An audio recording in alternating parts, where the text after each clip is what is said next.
Now, recently I was excited to wake up to see that the rollout of Android 14 for the Zenfone 9 had begun.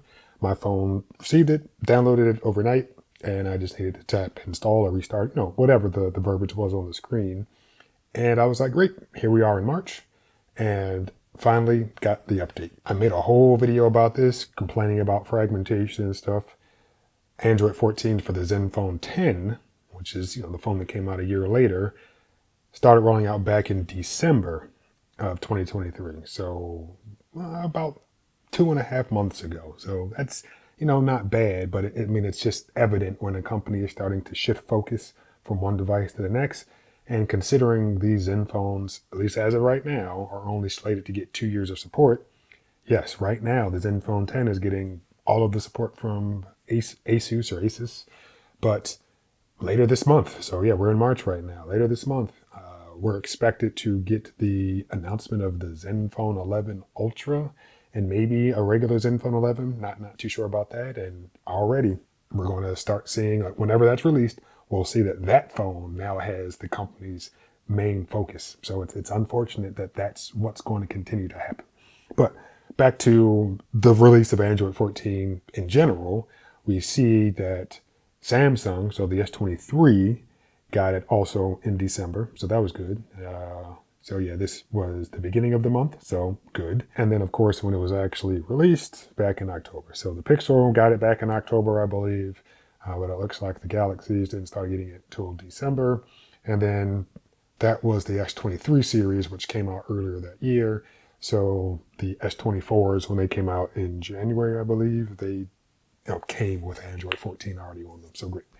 But back to the Zenfone 9, I do like that you can see everything in terms of what happened or what's included in whatever update. So if you choose to download it directly from the website, it comes in a little over 3 gigabytes. But we come down, we can see exactly what happens, so or what the update includes.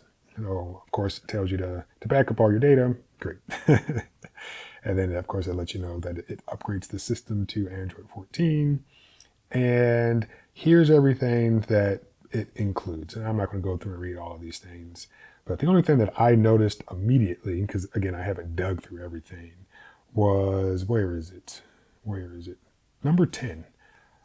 So launcher added the search bar on the bottom of settings. So yeah, when I finished updating the phone and went to go look at my little app drawer, I was like, there's a search bar down there. Great.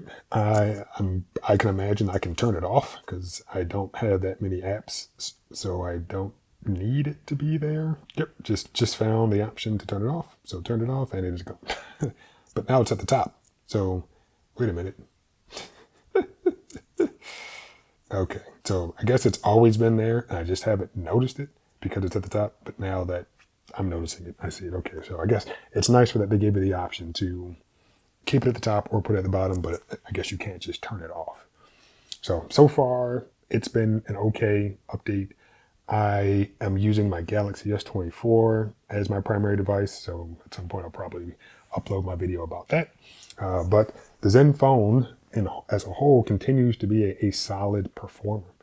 And I just wish that Asus decided to extend the length of support. If you aren't Apple, Samsung, or Google, you don't have like a true ecosystem. I know OnePlus is in the process of rolling theirs out, and there are probably other companies too that I'm just not thinking about, but those big three are the ones that are like, all right, we will support our devices for a lengthy period of time, because even if you don't buy the latest phone, definitely in Apple's case, and with Google, and Samsung. I don't know why I'm trying to separate them, but there are either accessories you want to buy, or somehow there's some services that you might buy. And I think with the services I was thinking about with Apple more so than anything else, but just keeping you in the ecosystem, even if you don't have the most up-to-date hardware, is what their goal is.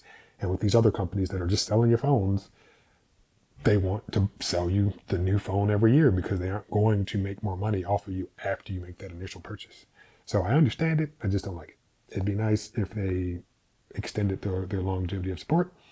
And I'm hopeful that later this month, I want to say it might even be next week when they announce the next Zenfone, that they also announced that, hey, we'll be supporting it for 4 years. Doesn't have to be 7 years like Google and Samsung. Does not need to be 7. Oh my God, I have no intention of holding a phone that long, nor do I think, as I've shown in some of my videos, that a company announcing that they're going to support a phone for that length of period increases the resale value. So even though my limited amount of data is only for phones that were released just a couple months ago, next year we'll be able to see, like, okay, the Pixel 9, or let's say later this year, we'll be able to see the Pixel 9 is out. How are Pixel 8 resale values looking? Probably the same way that Pixel 7 resale values looked like when the Pixel 8 was released, so so not the biggest of deals. So let's hope that we start getting 4 years of support for some of these devices, because I probably will end up buying the Zenfone 11. If it only comes in the Ultra, I don't know, that's a big phone.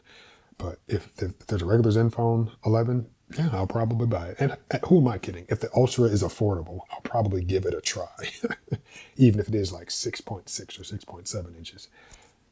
It doesn't hurt to try. So yeah, looking forward to it all. And yes, very happy that this phone received Android 14, even though there isn't really much of a difference, at least on the surface. I'll continue to dig into some of the stuff as time goes on and see if there's actually any differences. And the last thing, and I'm looking at the phone right now, and I don't have my Zenfone 10 around. It's right, I'm in a hotel right now, so it's either in a bag or in a drawer, and I just don't feel like looking for it right now. But one of the things that I brought up in terms of the fragmentation is that in January, after I received the Android 14 update for the Zenfone 10, I was like, okay, this phone has Android 14, but still has the December 2023 security update.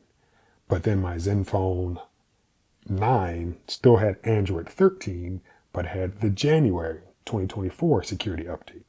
Now this Zenfone has Android 14 and has the February security update. So it wouldn't surprise me if I get the March security update for the Zenfone 14. So maybe, I guess it makes sense that they do that. It I'm sure lessens the load on them. But yeah, like when it comes to, I know I don't make these devices. I don't have to do all of the validation that comes along with trying to provide the latest security updates for the devices. But at the end of the day, it's like, well, if Samsung can do it, Google does it, Apple does it, Asus, you can do it. And Samsung has who knows how many phones to worry. I don't know how many phones Samsung has to worry about, but Google has the last 4 Pixels, I guess, maybe up to the Pixel 6. I think the Pixel 5 is still supported, and you have a couple of A's in there as well.